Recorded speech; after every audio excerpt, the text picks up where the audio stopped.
Hello दोस्तों, आज इस वीडियो में हम देखेंगे कि आरआरबी पीओ में मॉक को हमें किस तरह से अप्रोच करना है और कैसे हम बेस्ट स्कोर कर सकते हैं। हमारे मॉक को अच्छे से एनालिसिस करके हम उसे अच्छे से अटेम्प्ट करें ताकि जो आरआरबी पीओ में मैथ और रीजनिंग का जो सेक्शन है उसमें हम बेस्ट से बेस्ट और मैक्सिमम अपना स्कोर कर सकें। तो अगर हम बात करते हैं पहले मैथ्स की, तो मैथ में अगर हम एनालिसिस करें तो 3 चीज़ें आती हैं। सबसे पहले स्पीड मैथ, फिर अर्थमेटिक और फिर डीआई। हमारा मेन फोकस रहना चाहिए कि हम सबसे पहले वो क्वेश्चन अटेम्प्ट करें जो जिसमें हमारी एक्यूरेसी है। अगर किसी की एक्यूरेसी अर्थमेटिक में बहुत ज़्यादा है और वो काफ़ी कम टाइम में अर्थमेटिक को कर लेता है तो सबसे पहले उसे अर्थमेटिक ही अटेम्प्ट करनी चाहिए, उसके बाद में डीआई और देन स्पीड मैथ। बट जैसा कि आरआरबी पीओ के पेपर को हम एनालिसिस करते हैं तो उसमें 5 से 7 क्वेश्चन स्पीड मैथ के देखने को मिलते हैं जो कि एकदम बहुत ईजी रहते हैं अगर आपकी प्रैक्टिस अच्छी है तो। ठीक है, हमें किसी क्वेश्चन में स्टक नहीं होना। सबसे अगर बात करें तो रोंग नंबर सीरीज में हमें फंसना नहीं है। अगर समझ में आ रही और बनती है तो ठीक है, अदरवाइज हमें उसको स्किप करना है और आगे बढ़ना है। ठीक है, स्पीड मैथ में सिंपली कैलकुलेशन आएगी और रॉन्ग नंबर स्पीड और क्वाड्रेटिक इक्वेशन, ये तीनों का कॉम्बिनेशन रहता है। वो डिपेंड करता है आपकी शिफ्ट पे कि आपकी शिफ्ट में कौन से क्वेश्चन ज़्यादा आ रहे हैं। ठीक है, उसके बाद में देखो अर्थमेटिक और डीआई। ज़्यादातर स्टूडेंट इस चीज़ में कंफ्यूज रहते हैं कि वो दोनों में से सेपरेट करने में ही अपना टाइम वेस्ट कर देते हैं कि उन्हें डीआई करनी है या अर्थमेटिक करनी है। तो वो डीआई के क्वेश्चन भी पढ़ते हैं और अर्थमेटिक भी पढ़ते हैं। आपके पास पेपर में इतना टाइम नहीं होता कि आप दोनों को पढ़ के और वहाँ डिसाइड कर सको। ठीक है, तो हमें ये प्रैक्टिस जो हम अभी मॉक दे रहे हैं एग्जाम से पहले कि हमें ये अपने मॉक के एनालिसिस में देख लेना है कि आपकी एक्यूरेसी डीआई में ज़्यादा आ रही है या फिर अर्थमेटिक में ज़्यादा बन रही है। ठीक है, तो सबसे पहले जहां आप कंफर्टेबल रहे और जिसमें आप मैक्सिमम स्कोर कर पा रहे हैं, देखो एक डीआई अगर आप डिकोड कर पाते हैं और अच्छे से उसको फास्टली कर पाते हैं तो सीधा वो कितने मार्क्स देती है, 5 नंबर आते हैं एक डीआई से।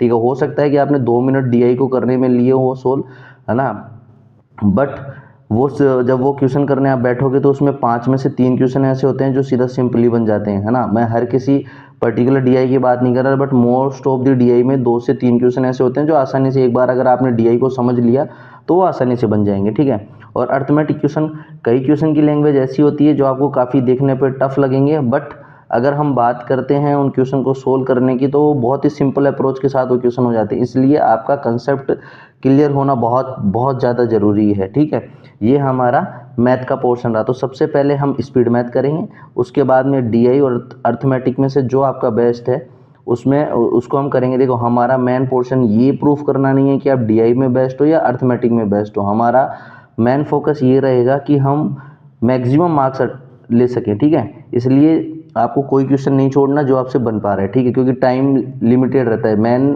खेल है टाइम का। क्वेश्चन तो हर कोई कर सकता है, बट जो टाइम फ्रेम आपको दिया हुआ है उसके अंदर उस क्वेश्चन को कर पाना। आगे बात समझ में। अब अगर हम रीजनिंग की बात करते थे, देखो दोस्तों 4 से 5 पजल इसमें आएंगे। अगर हम एनालिसिस करते हैं तो किसी किसी शिफ्ट में 4 पजल भी आती है और किसी शिफ्ट में 5 पजल भी आती है। तो सबसे पहली चीज़ देखो, पजल फिक्स हैं जो आती हैं। हो सकता है कि ऊपर नीचे हो सकती है, जैसे मंथ बेस पजल हो गई, उसके बाद में फ्लोर बेस पजल हो गई, डे एंड पजल हो गई, कोई भी डेट दे के मंथ दे के पजल आ जाएगी। ठीक है, बॉक्स पजल आ गई। ये सब पजल के वेरिएबल टाइप्स हैं।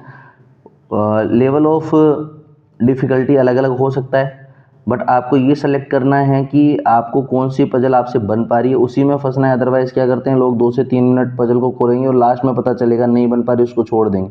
तो आपके 3 मिनट भी चले गए और आपने नंबर कितने लिए हैं अभी तक, 0। ठीक है, तो टाइम वेस्ट हो गया आपका एक तरह से। इसलिए आपको इतनी प्रैक्टिस कर लेनी है अभी अपने मॉक टेस्ट में कि आप देख के समझ पाएंगे कि ये मेरे से बन पा रही है या नहीं बन पा रही। ठीक है, जैसे आप एक लंबी टाइम की प्रैक्टिस के बाद में पता चल जाता है कि बॉक्स पजल इजीली बन जाती है, फ्लोर बेस पजल बन जाती है, जो लीनियर सिंपल अरेंजमेंट आता है वो बन जाता है, सर्कुलर बेस रहता है। ऐसे आपकी प्रैक्टिस से आप पहले ही फिक्स कर ले। उसके बाद में मिसलिनियस क्वेश्चन, देखो अगर मैं बात करता हूँ मिसलिनियस क्वेश्चन की तो सिलोक्स, इनइक्वलिटी, ठीक है, और चाइनीज़ कोडिंग डिकोडिंग, ये आती हैं तीनों।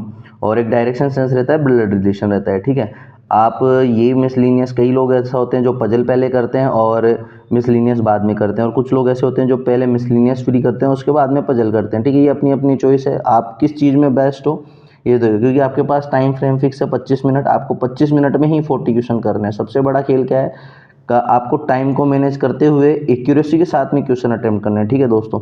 अब बात आते हैं कि आपका जो स्कोर आ रहा है वो सेफ स्कोर क्या है। बहुत से बच्चे फोकस करते हैं सेफ स्कोर पे, मतलब मान के चलो लास्ट टाइम कट ऑफ गई है 45 या 55, इसके बीच की रेंज में गई है, तो किसी के 56 मार्क्स आ रहे हैं तो वो ये सोच रहा है कि मैं सेफ हूँ। देखो दोस्तों, ये सब चीज़ें डिपेंड करती हैं लेवल ऑफ डिफ़िकल्टी, शिफ्ट का डिफ़िकल्टी लेवल क्या रहा है, और जितनी भी शिफ्टें हुई हैं उनके पूरे एनालिसिस के बाद में नॉर्मलाइजेशन भी होता है तो इतना मैटर नहीं करता, बट सब चीज़ें देखने के बाद में ही डिसाइड होता है कि सेफ स्कोर क्या है। तो जो लास्ट ईयर का, हाँ आप उसे एक बेस लेवल ले सकते हो, बट जब आप सिलेक्शन के लिए तैयारी कर रहे हो तो ये सेफ स्कोर आपके माइंड में नहीं होना चाहिए। आपका सेफ स्कोर होना चाहिए 80 out of 80। It is impossible, but आप जब इसके लिए प्रिपेयर करोगे तो ऑब्वियस सी बात है कि बेस्ट की तरफ ही आप मूव कर रहे होंगे। बट आपने पहले से ये कर लिया कि आपको 56 लाना है और मान के चलो लेवल बहुत ज़्यादा टफ आ गया तो आप घबरा जाओगे और इतना भी नहीं कर पाओगे। इसलिए अपनी परसेंटाइल पे फोकस करें और किसी भी सेफ स्कोर के चक्कर में नहीं पड़े। मैं ये चीज़ फिर से कहना चाहूँगा कि शिफ्ट अगर बहुत टफ आ गई तो हो सकता है कि उसका सेफ स्कोर 40 भी बहुत बेस्ट हो, और शिफ्ट अगर बहुत इजी आ गई तो हो सकता है उसका सेफ स्कोर 65 भी बहुत कम रहे। इसलिए लेवल ऑफ शिफ्ट को देखते हुए ये सब चीज़ें डिसाइड होती हैं। इन पे फोकस नहीं करें, हमारा काम है बेस्ट तैयारी करना और उसके बाद ही करना। काटापिटी बहुत ज़्यादा हो गई है, बट ये वीडियो आपके लिए काफ़ी हेल्पफुल रहेगा। धन्यवाद।